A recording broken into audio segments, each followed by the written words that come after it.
update for Veilside MR2. You know the deal.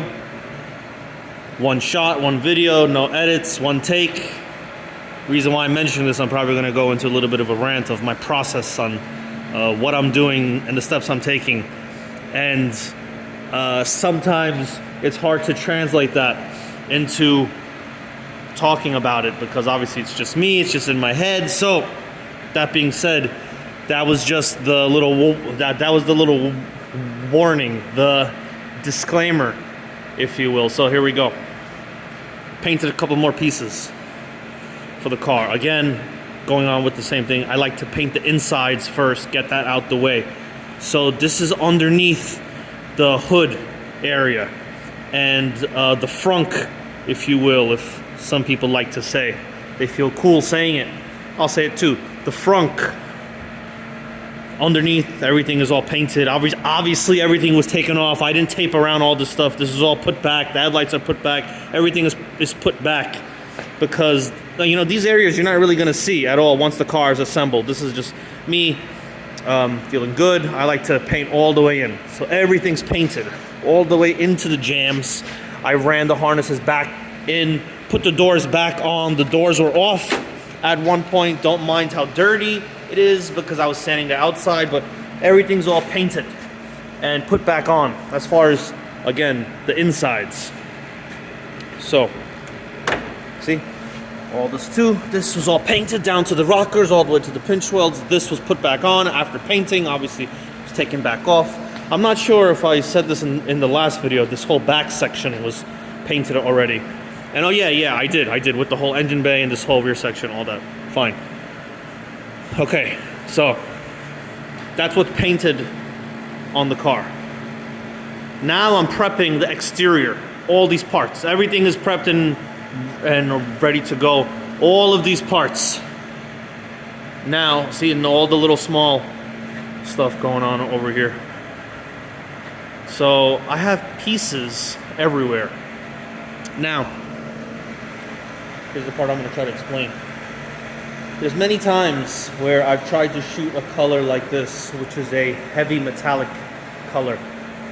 And sometimes when you shoot the car, shoot meaning painting the car, spraying the car, when you spray the car, sometimes it doesn't match when you assemble it back on the car.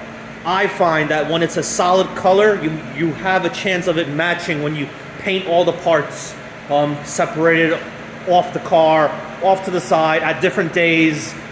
Fine, it'll match solid colors. To me, those metallics, the heavy metallics, it doesn't match. I've tried so many times. I might not be good. I might suck. Some might be able to do it. But again, this is the way I do it, and the way that I find it comes out perfect is it needs to be sprayed at one time, basically all assembled, which goes back to why I needed to paint all the insides first. Because how would I paint all the outside and everything at the same time if everything was assembled? Obviously, I can't get to the bottom. So, underneath the hood, underneath the trunks meaning this back section too, all that's painted. So, I need to basically put it on the car so when I'm spraying the pattern, the same spray is going from the fender, from the door into the fender in that one coat, because the way that metallic lands panel to panel can make it look like it's a different hue. It could be sprayed at the same time, but if I'm painting it here and then that door is a mile away and I'm going back and forth, I've seen it happen. There's times where I've made it happen and it worked, but there's times I haven't. I'm experienced enough to not take that risk, especially for a job I really care about. So now, the second hurdle, which made me change all my plans, is the stripes on the side of the car that need to be painted. Those Veilside stripes. Now, those were originally in stickers, which is easy because the car is assembled, it's painted, it's done, then you put the stickers on, fine. But being I have to paint it, I need to make the pattern match all the way from the side skirt into the door, into the fender. So not only does it have to be soft installed, it needs to be permanently installed, perfectly fit, because that paint line needs to match exactly from that door to the fender, from the door to the side skirt, from the hood into the headlight cover piece, because that goes into the same one as well. So again, experience has taught me to sometimes not take the risk when it's not worth it.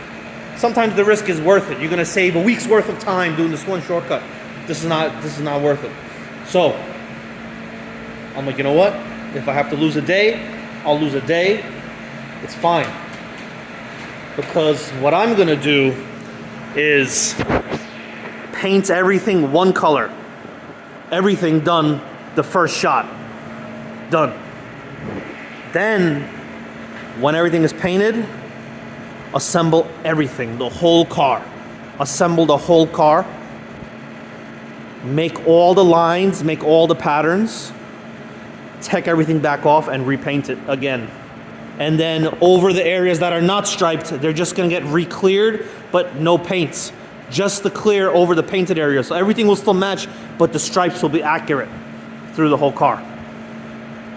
So I hope it made a little bit of sense, because the first plan was, okay, I'm gonna soft install, but oh shit, I can't soft install because even though I'm painting it all assembled, when I clear, I do separate everything back again, because the clear doesn't matter, obviously. It's only the base when I need everything assembled. So when it's all assembled and done after base, I just take it all apart and I shoot the clear. But I need it perfectly installed for that stripe to go across. So I changed the plan like 2-3 times before coming up with this, and I was really happy about this plan. And again, it takes an extra day or two reassembling the car and making the stripes to go. 5 years from now, when hopefully this car is still around and still alive, 5 years from now, I'm not gonna think about that 1 day or 2 day I lost doing this work. I'm only gonna see the final results of whatever actions I took to get there. So that's the plan. That's the plan. I feel good about it. And we'll see. Painting it soon. Still prepping. I still got a lot of shit to do. Got to move the car. Got to get everything ready. But it's getting there. And again, I don't have cool ways to end the videos, so I'm just going to end it like that.